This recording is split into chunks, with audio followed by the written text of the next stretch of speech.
Having a baby in the NICU is the most horrifying experience I could ever imagine, and I wouldn't wish it on my worst enemy.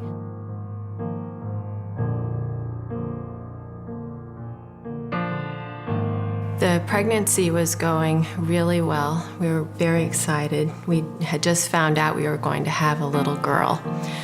And then I started having some high blood pressure. It got out of control and I had a really bad headache and ended up in the hospital.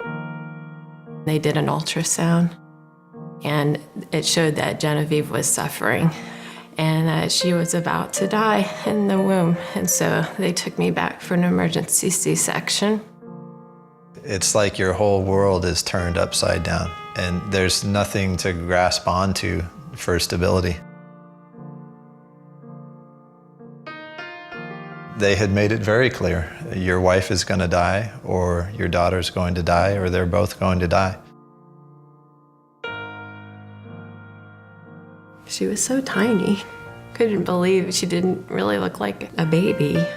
Her skin was translucent. Her eyes were closed. She was incredibly tiny. It scared me. It gave me hope. She made it through the first 5 minutes. And she made it through the first 10 minutes. And I thought, wow, she's a fighter. If she was gonna be strong, I needed to be strong too. I wanted to touch her so bad, but you know, when I touched her, she would grimace. And you know, you could tell she was in pain.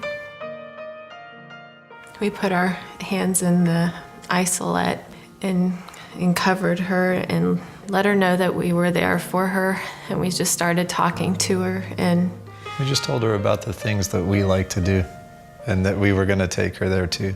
And her blood pressure started coming up. And the next day, she was still with us. In the end, the total time that she spent in the ICU was 146 days, which is a little over 5 months. It's a long haul. It was a long and strange and difficult way to become parents.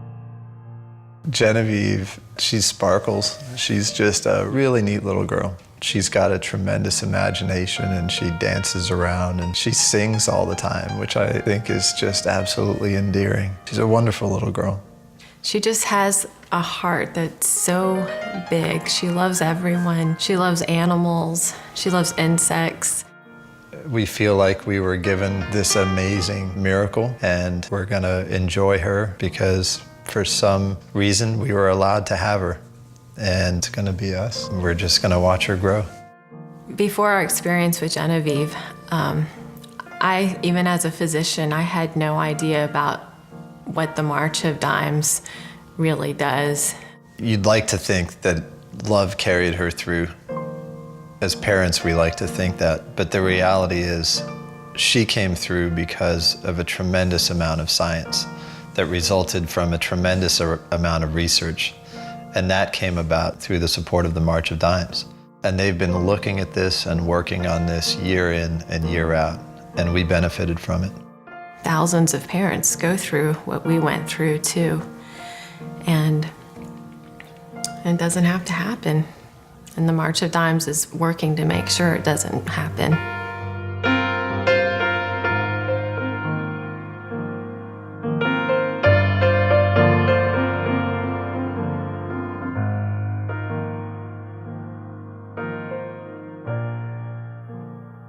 She's a happy little kid.